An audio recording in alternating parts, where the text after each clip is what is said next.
تعالي أحكي لك رواية مصاص الدماء اللي قلبت العالم كله على تفسير ليها. هي قصة تحس إنها مش حقيقية، لكن هي من الواقع بجد. رواية مصاص الدماء، قصة مرض نفسي. تأليف عمر تامر يوسف.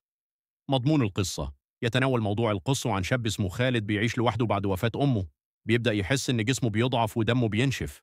الهوس بيخليه يصدق إن الدم هو علاجه، ويدخل في دوامة رعب بين العلاج والجنون. الفصل الأول.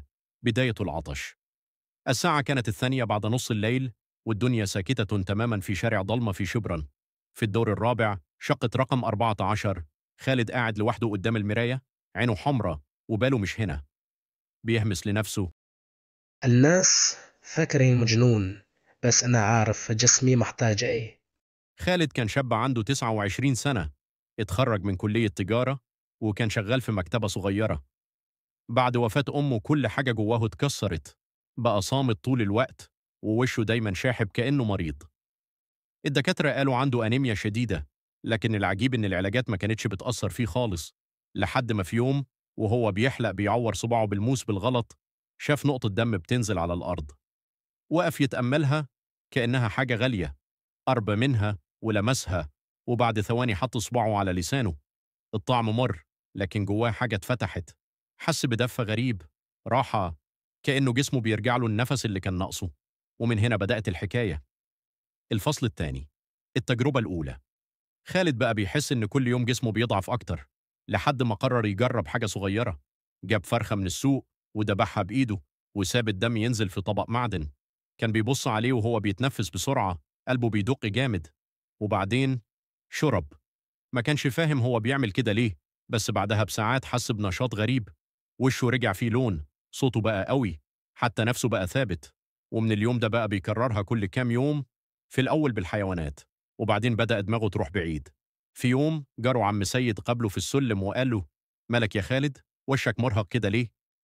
خالد رد بابتسامة باردة: مفيش يا عم سيد، بس محتاج شوية دم جديد. وضحك كأنه هزار، بس عينيه ما كانتش بتهزر. الفصل الثالث. دفتر الدم بدأ خالد يدون في كشكول أسود صغير، كتب عليه: سجل التغذية.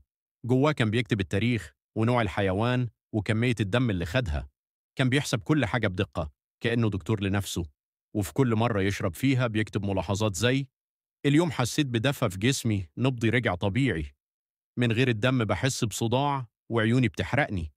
الليل بقى وقت راحته. يخرج الساعة 3 الصبح يجيب أي كائن بيتحرك، قطة، فار، حتى حمامة.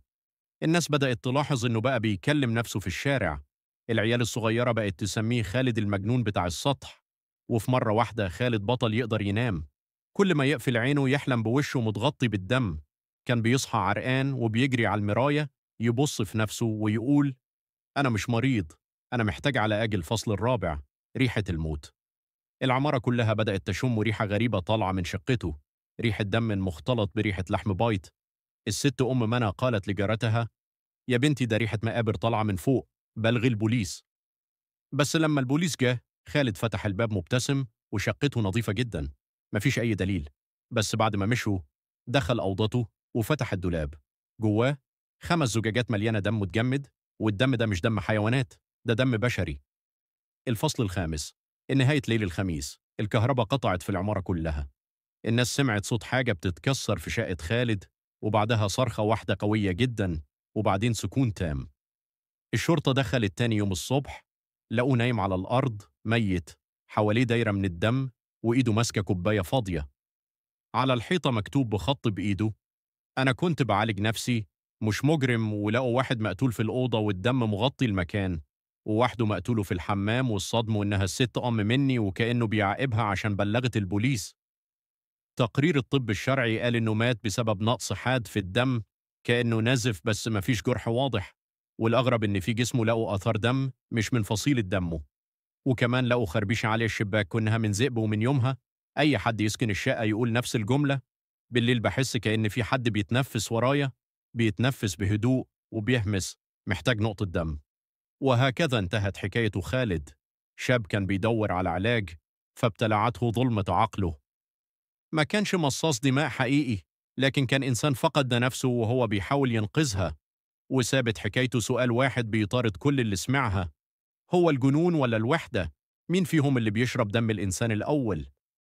لو عجبتك الرواية أبغى لايك واشترك في القناة عشان أعمل الجزء الثاني